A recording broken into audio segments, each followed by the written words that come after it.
राधे राधे महाराज जी, आपके चरणों में कोटि कोटि प्रणाम।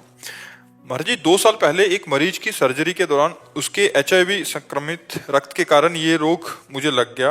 महाराज जी, स्वास्थ्य विभाग में कार्यरत हूँ। इस रोग के बारे में आज तक किसी को नहीं बताया, बट भगवान के आज तक हर निर्णय पर सिर झुकाकर स्वीकार किया। लेकिन कई बार मन बहुत विचलित हो जाता है और अपने भगवान से पूछने लगता हूँ कि कैसे संभाल। क्या होता है महाराज जी, ब्लड संक्रमित हो जाता है, एड्स। तो ऑपरेशन के दौरान आपको कैसे हो गया? अगर रक्त से मिल गया महाराज जी। तो आपका रक्त, कोई आप अपना रक्त काट रहे थे क्या? ऑपरेशन थिएटर में आप ऐसे पोजीशन में होते हैं कि मरीज का कोई भी परमाणु आपको स्पर्श न करे, तो क्या सावधानी हो गई आपसे? ग्लव्स कैसे ग्लव्स फट गया तो त्वचा फट गई। कभी कभी होता है कि हम अपनी गलतियों को छुपाने के लिए ऐसा बोल देते हैं, तो ऐसा तो नहीं। ऐसा कैसे हो सकता? जब हमारे को टेक्नीशियन डायलिसिस करता है ना, तो 2 ग्लव्स लगा के करता है। एक ग्लव्स साधारण, उसके ऊपर दूसरा, जब सफाई कर लेगा तो दूसरा डाल के तब वो करता है। तो बहुत प्रवीणता चाहिए, पूरी जिंदगी बर्बाद कर ली।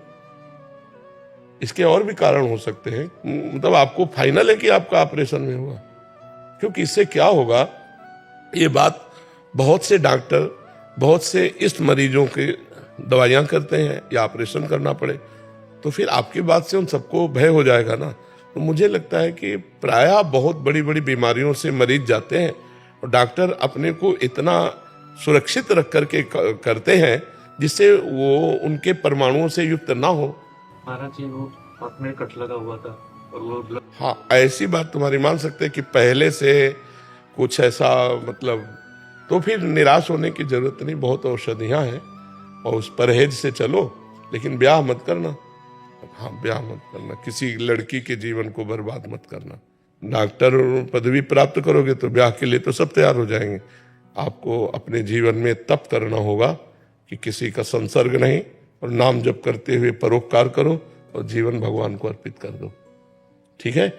मान लो आप तो विवशतावश भगवान को अर्पित कर रहे हो, हम लोगों ने तो आनंद पूर्वक अर्पित किया है कि कभी विषय नहीं भोगेंगे, कभी संसार के सुखों को स्वीकार नहीं करेंगे। सब बड़ी बड़ी पदवी के बच्चे अपनी अपनी सरकारी नौकरी छोड़कर भगवान में, तो ये कोई दुख का विषय नहीं है, दुर्भाग्य का विषय नहीं है। भगवान ने आपको परिस्थिति ऐसी दे दी तो आप बढ़िया अच्छे से चलो, आनंदित होकर। जितने दिन जीवन है मस्त रहो एकदम। औषधि और परहेज दोनों को संभालते रहना, और किसी के संसर्ग में अपना रोग किसी को दान ना हो जाए, ये ध्यान रखना। खान पान व्यवस्था सब भले किसी से न बताओ, लेकिन अपने को बचा के रखो कि कहीं आपका किसी भी तरह से ये संक्रामक रोग दूसरे के शरीर में न चला जाए। ठीक है? और नाम जप करते रहिए, और बहुत अच्छा जीवन है। जरूरी थोड़ी कि संसार का जीवन हो। कितने सैकड़ों बच्चे बच्चियां हैं जो भगवान के मार्ग में चल रहे हैं स्वयं से त्याग करके। तो आप इन्हीं कपड़ों में संत हो जाओगे। डॉक्टर ही रहो, दूसरे की सेवा करो, पर अपने मन को संयमित रखो। ठीक है? और कुछ मन में परेशानी?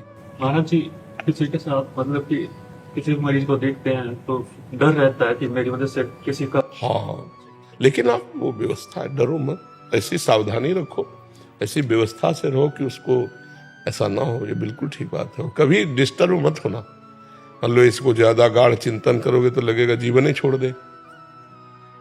एक मन को संभालता हूँ, कई बार उलझ जाता हूँ। हाँ, तो इसीलिए मस्त रहो, मस्त जीवन रखो। मतलब ज्यादा नहीं तो फिर डिप्रेशन में पहुंच जाओगे, फिर आपको डॉक्टर की जरूरत पड़ेगी। कुछ नहीं है, प्रारब्ध भोग है, प्रारब्ध आया है, चला जाएगा, कुछ नहीं बिगाड़ सकता। तो भगवान की कृपा आपको प्राप्त होगी, क्योंकि आप सत्यता से चल रहे हो, अपने प्रारब्ध को भोग रहे हो, तो भगवान की कृपा प्राप्त होगी। ठीक है? अच्छे बच्चे हो, निराश मत हो। देखो हमारी दोनों किडनी फेल है, हम निराश हो तो पड़े ही रहे। डायलिसिस होता है, रोज डायलिसिस होता है, फिर हम आनंदित रहते हैं। जैसे जैसे प्रभु रख रहे हो वैसे वैसे हम रह रहे। आनंदित होने के कारण हमारे शरीर पर उसका कुप्रभाव नहीं पड़ रहा। नहीं, किडनी का कुप्रभाव जैसे डायलिसिस का है ना, तो अभी किसी काम के न रहे, हम आनंदित रहते हैं, प्रसन्न रहते हैं। हम प्रसन्न रहते हैं, इसलिए आप भी प्रसन्न रहिएगा। ठीक है? डॉक्टर ब्रिजेश कुमार जी। राधे राधे। राधे राधे महाराज जी। महाराज जी, मैं सदा ही पशुओं का उपचार करने या दवा लिखने के पूर्व ईश्वर से प्रार्थना करता हूं कि इस वक्त मुझे संबंधित पशु के रोग की सबसे अच्छी दवा याद आवे।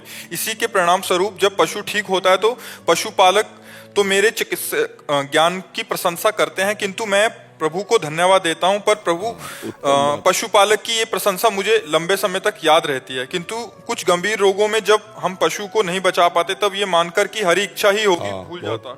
बहुत सुंदर विचार है। और एक और डॉक्टर हैं, ये भी ऐसे ही कह रहे हैं कि ये भी ऐसे ही करते हैं, बट कभी कभी जिन्होंने जब सफलता या असफलता मिलती है तो लोग बहुत गलत शब्द का प्रयोग करते हैं, तो उस समय मन दुखी होता है। कोई बात नहीं, दुखी नहीं होना चाहिए, अपने को पक्का होना चाहिए। जैसे मेरा प्रयास 100% भगवत प्रेरित ठीक हुआ, अब इसके बाद वो जीव मर गया, चाहे वो मनुष्य हो चाहे वो पशु हो, हमारा डॉक्टर का एक प्रयास होता है, सफल प्रयास।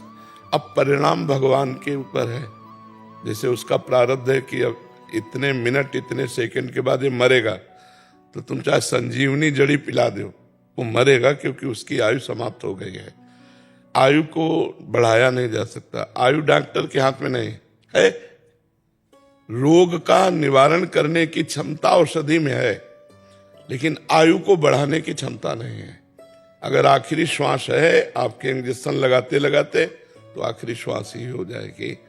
तो हमको इस बात पर धैर्य रखना चाहिए कि हमारा प्रयास उत्तम रहा, औषधि उत्तम दी, इसके बाद जीव का परिणाम यह है कि उसकी आयु समाप्त है, इसलिए वो मर गया।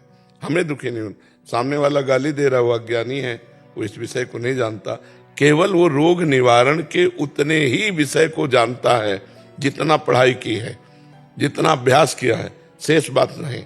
शेष तो भगवान के ऊपर होता है। जैसे आपने कहा, प्रारंभ में भगवान से कहते हैं कि मुझे रोग की औषधि बताइए, ये बहुत उत्तम बात है।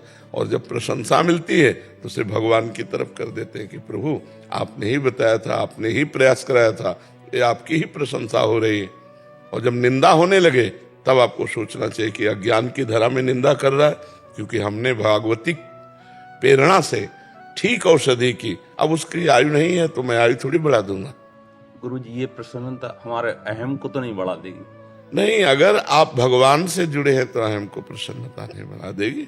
जब भगवान से विमुख होकर के प्रसन्नता की जाती है, वो जो प्रशंसा होती है उसमें जो हमें प्रसन्नता होती है वो हमारे अहंकार को पुष्ट करती है। और जब हम भगवान से, तो फिर अपने को पता है ना, दूसरे हमको कहें कि बहुत अच्छे डॉक्टर हैं, लेकिन अपने को पता है ना कि अच्छे डॉक्टर तो भगवान है। तो बस, हाँ, बस भी अपने को अहंकार नहीं है। मैं समता का भाव चाहता हूँ। हाँ, प्रसन्नता भी उतनी ना हमारे लिए प्रेरित वो हो पाए कि हम प्रसन्न ही बने रहें, आगे भी काम करिए। तो मेरा कर्म ही। प्रसन्नता से समता में कोई फर्क नहीं पड़ता, क्योंकि प्रसन्नता समता की तरफ ले जाएगी। समता का फल प्रसन्नता है। हर्ष और शोक, इनसे बचना है। प्रशंसा में हर्षित होना और निंदा में शोकित होना, लेकिन प्रसन्न रहना, ये भागवतिक है। अगर आप प्रसन्न हैं तो निंदा में भी प्रसन्न होंगे। अंदर अंदर आएंगे, भाई इसमें मेरा क्या दोष है, भगवान के द्वारा प्रेरित मैंने किया, लेकिन उसकी आयु नहीं है तो मैं थोड़ी बचा सकता हूं। अब आप अज्ञान में आकर गाली दे रहे हैं तो वो प्रसन्न रहेगा। लेकिन अगर हर्षित हुआ है अपने गर्व में कि मैं बहुत अच्छा डॉक्टर हूं, तो जब गाली मिलेगी तब शोकित हो जाएगा। तो प्रसन्नता भागवतिक है और हर्ष और शोक ये मायाकृत है। जी।